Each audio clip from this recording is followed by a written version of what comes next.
ओम शांति। तो अम, अब मेरी इसी प्लेलिस्ट में इन ह्यूमैनिटी टुवर्ड्स इस्लाम में नेक्स्ट टॉपिक पे आते हैं।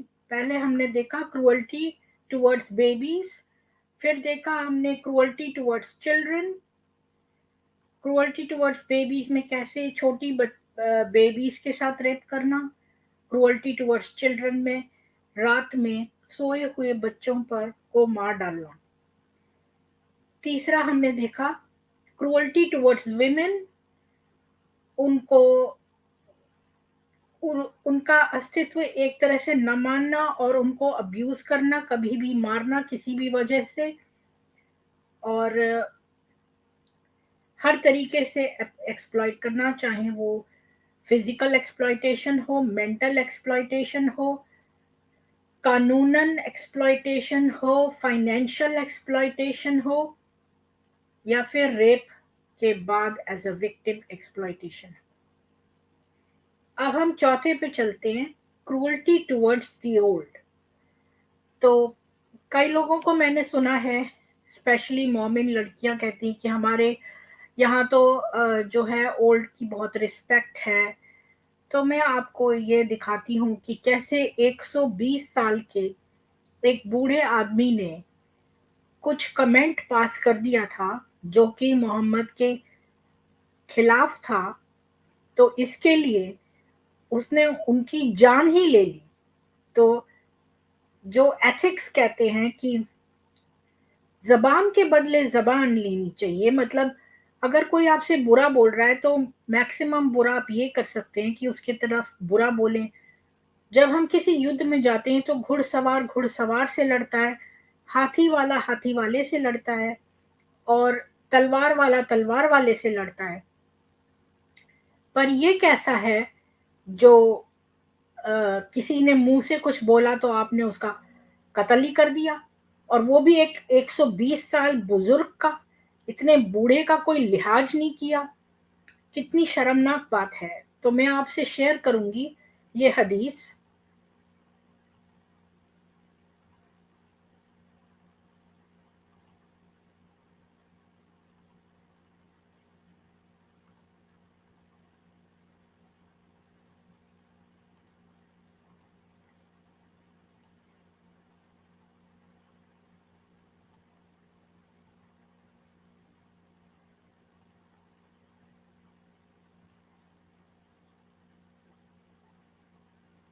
तो ये बताता है,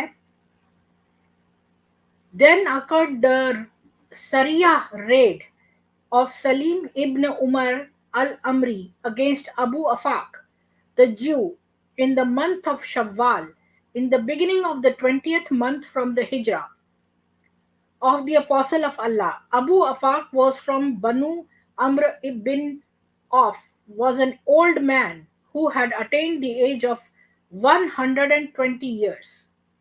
तो ये बता रहा है कि ये उन दिनों की बात है जब रेड उन्होंने करी सलीम इब्न उमर अमरी अगेंस्ट अबू अफाक के प्रति रेड करी, जो कि एक जू था। अबू अफाक जो था वो बानु अम्र अबिन औफ का बेटा था, और वो एक बूढ़ा आदमी था जो कि 120 वर्ष का था, और वो जू था। And he used to instigate the people against the apostle of Allah and compose satirical verses about Muhammad. इतना बूढ़ा आदमी, वो अल्लाह के जो मैसेंजर जो ये था मोहम्मद, इसको नहीं मानता था, और इसके प्रति जो है वो सैटायरिकल वर्सेस कहता था। तो वो उसका मजाक उड़ाता था मोहम्मद का, और वो एक बहुत ही बूढ़ा आदमी था।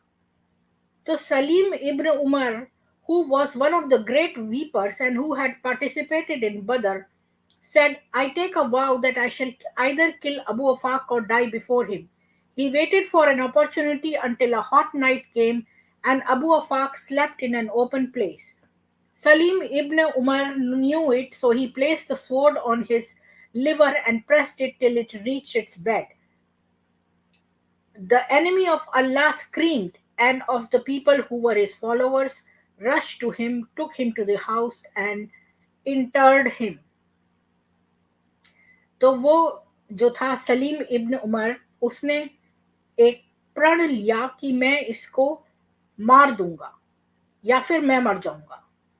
तो जब रात आई तो अबू अफाक खुले में सो रहा था। इतना बूढ़ा आदमी, इन लोगों को शर्म नहीं आई कि उसके ऊपर लिवर पे एक चाकू स्वॉर्ड रखा उसने, तलवार, और उसको प्रेस किया और उसको मार दिया। और वो इतनी जोर से चीखा कि लोग और उसके फॉलोवर्स आ गए।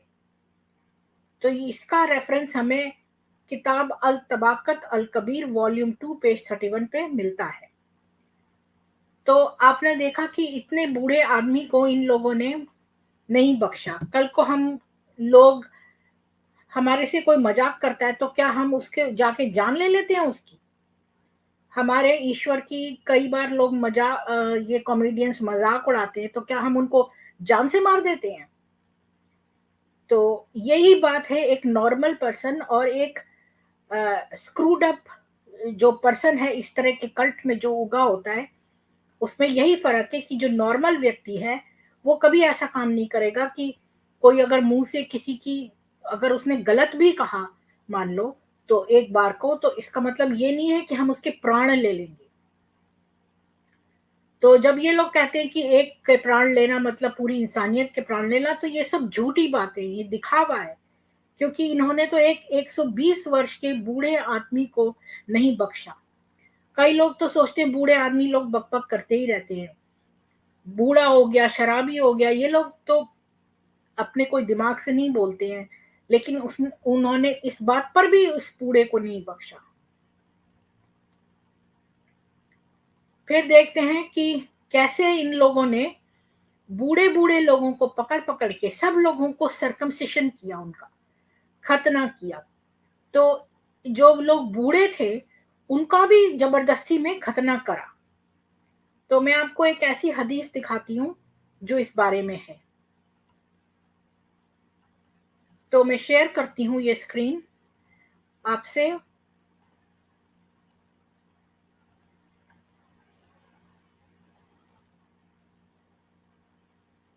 ये है बुक 53, sunnah.com की book 1 हदीथ 8। It is reported that Al Hasan said, "Are you not astonished by this man?"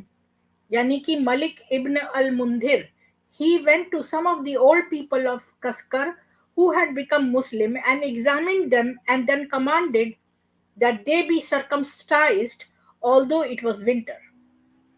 I heard that some of them died. Greeks and Abyssinians became Muslim with the messenger of Allah. May Allah bless them and grant him peace, and they were not examined at all. तो अल हसन कहता है कि क्या आप इसको देख के चकित नहीं हुए, मलिक इब्न अल मुंधिर को देख के, जो कि बूढ़े लोगों के पास या कसकर के, जो कि मुसलमान हो गए थे, और उनको एग्जामिन करा और उन कमांड किया कि उनका उनका सरकमसिशन हो चाहे वो विंटर हो। तो आपको पता है कि उस जमाने में कोई मेडिकल स्पिरिट्स या ऐसे एजेंट्स नहीं होते थे, और ये लोग ऐसे ही रॉ और बारबेरिक तरीके से खतना करते थे। तो आजकल जैसे बहुत सारे एंटीसेप्टिक जो हैं वो लोशंस हैं, पर ऐसा कुछ नहीं था उस समय। और उस समय जाड़े के दिन थे, तो अगर कोई चीज पक जाए तो उसके लिए इन्होंने ये भी नहीं देखा और बूढ़े व्यक्तियों का पकड़ के सरकमसिशन कर दिया। तो ये देख सकते हैं आपकी अपने मजहब के लिए कि कितनी बड़ी कट्टरता है इनकी, कि इंसानियत को भी इन लोगों ने त्याग दिया। बूढ़े लोगों को क्या जरूरत थी कि उनका खतना किया जाए? अगर ये उसको हाइजीनिक या जो भी अपना कुतर्क देते हैं, तो बूढ़ा व्यक्ति जो मरने के कगार पे है उसको सरकमसाइज करने की क्या जरूरत है? और वो भी उसको विंटर में इतना कष्ट पहुंचाया। तब आपने ये वाली हदीस देखी। अब मैं आपको एक और हदीस दिखाती हूँ कि उसमें जो है वो खतना एक बूढ़े आदमी का कैसे किया गया। तो उसके लिए चलते हैं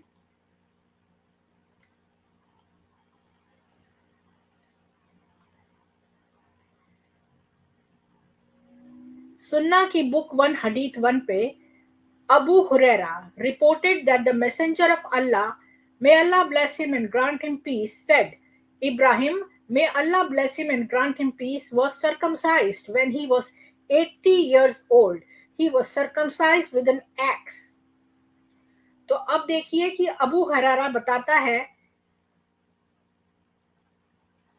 कि मैसेंजर ऑफ अल्लाह यानी मोहम्मद ने कहा है, तो अबू हुरैरा बता रहा है कि मोहम्मद कह रहे हैं कि इब्राहिम जो है जब वो 80 वर्ष का था तो उसको सरकमसाइज किया गया, मतलब खतना किया गया एक कुल्हाड़ी से।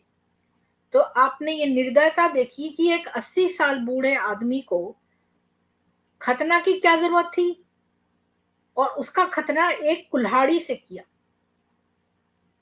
तो आप सोच सकते हैं कि इतनी नाजुक चीज को, जो मनुष्य के जो प्राइवेट पार्ट होते हैं वो नाजुक होते हैं, इतने प्राइवेट, इतनी नाजुक चीजों, इतनी नाजुक अंगों को इन लोगों ने कुल्हाड़ी से खतना किया। तो देखा आपने कि कितना क्रूअल्टी इन लोगों में थी। तो ये तो रहे बूढ़े आदमियों का, कि इन्होंने बूढ़े आदमियों को नहीं बख्शा। कितना भी बूढ़ा क्यों नहीं हुआ, उसने अगर थोड़ा सा भी मजाक बनाया मोहम्मद का तो उसे जान से मार दिया, बुरे तरीके से। अगर वो बूढ़ा है, मरने की कगार पे, फिर भी उसका खतना कर रहे हैं, जिसकी कोई जरूरत ही नहीं है, क्योंकि वो तो मरने की कगार पे है। तो वो क्या सेक्स करेगा?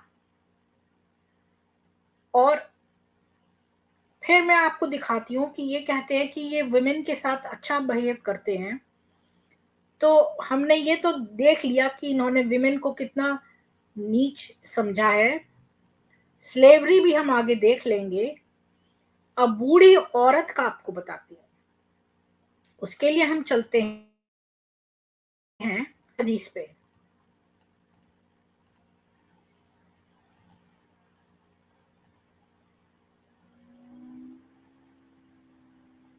Muslim historians report the story of two extraordinary women, किरफा और उसकी डॉटर सलमा। तो दो मुस्लिम हिस्टोरियंस दो एक्स्ट्राऑर्डिनरी विमेन के बारे में बताते हैं। एक तो किरफा है और उसकी बेटी सलमा है।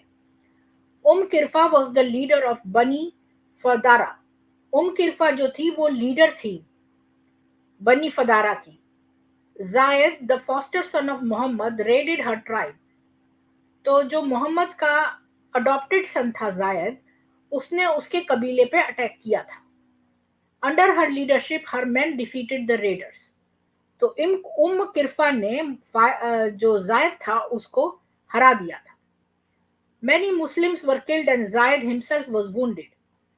बहुत सारे मुसलमान मारे गए और जायद भी घायल हो गया। जायद swore that he would take his revenge। जायद ने प्रण लिया कि वो बदला लेगा। When he recovered, Muhammad sent him back with more force। तो जब वो थोड़ा सा रिकवर हो गया घायल से, तो मोहम्मद ने उसे भेजा। He fought the बनी फजारा। तो उसने वहां पर बनी फजारा को, जो कबीला था, उससे लड़ाई की। killed some of them, थोड़ों को मार दिया। and took किरफा and her beautiful daughter as hostage। तो जो कबीले की सरदार थी किरफा, उसको उसने गिरफ्तार कर लिया। तो कबीले की सरदार थी किरफा, जो कि एक महिला थी। तो जो ये लोग कहते हैं कि औरतें जो थी उनका जो है पहले मोहम्मद से पहले औरतों के साथ बहुत बुरा व्यवहार होता था, और मोहम्मद ने आके जो है महिलाओं के लिए अच्छा किया। तो पहली बात तो खदीजा ही एक बिजनेस वुमेन थी, और दूसरे आप देखिए कि कबीलों में जो रूलिंग थी वो महिलाएं थी। जैसे किरफा, अगर सारी लड़कियों को या बच्चियों को मार दिया जाता था उस समय, तो ये किरफा कबीले की सरदारनी कैसे होती?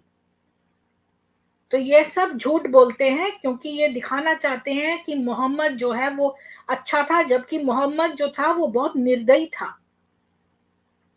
तो उसने किरफा को जो है पकड़ लिया और उसकी बेटी को भी होस्टेज बना लिया।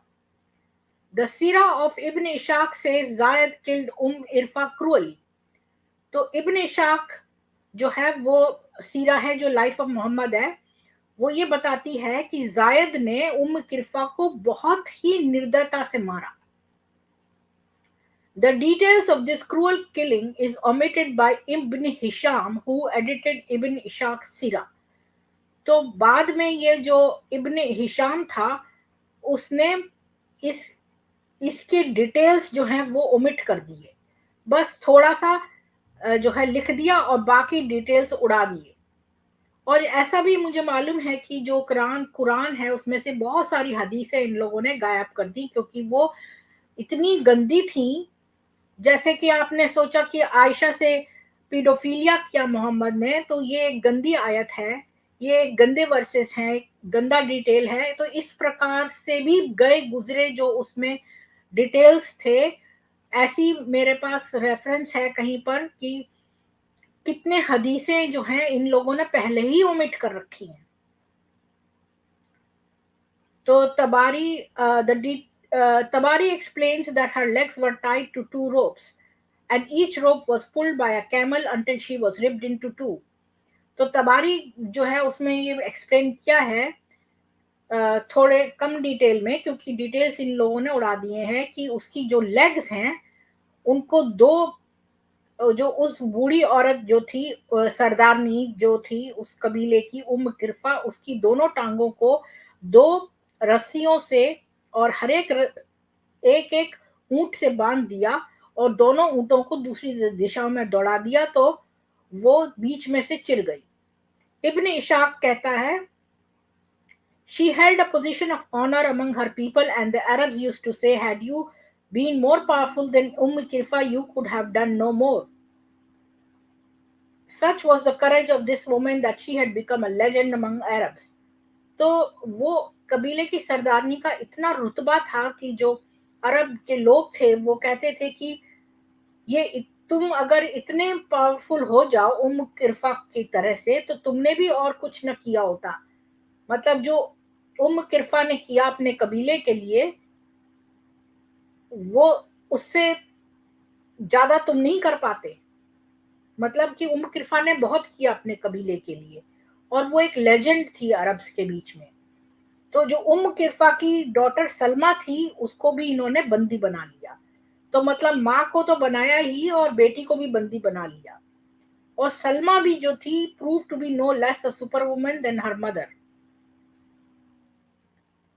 तो खैर अब हम सलमा की कहानी पे नहीं जाते, और मैं आपको खाली ये बताना चाहती हूँ कि वो जो सरदार थी कबीले की वो एक बूढ़ी औरत थी और इन लोगों ने उसको इतनी निर्दयता से मारा, खाली ऐसे ही नहीं मारा बल्कि उसको बीच में से चीर दिया। तो सोचो कि इनका दिमाग जो है वो किस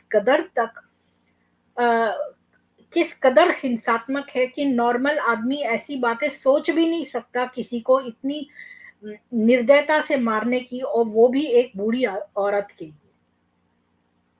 तो ये मैं यहाँ पर स्ट्रीम खत्म करती हूँ, क्योंकि मुझे आपको खाली ये बताना था कि क्या इन लोगों ने अपनी निर्दयता की कोई सीमा नहीं करी, उसको कहीं का ज्यादा पार कर दिया।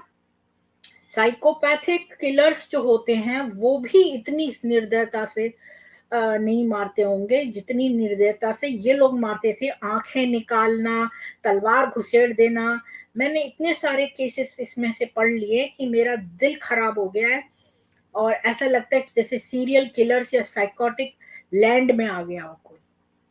और यही इनके दिमाग में भरा है, इतनी इतनी निर्दयता इनके दिमाग में है कि बूढ़े आदमी बूढ़ी औरत किसी को नहीं इन्होंने बख्शा, और फिर ये कहते हैं कि हम अच्छी कौम है।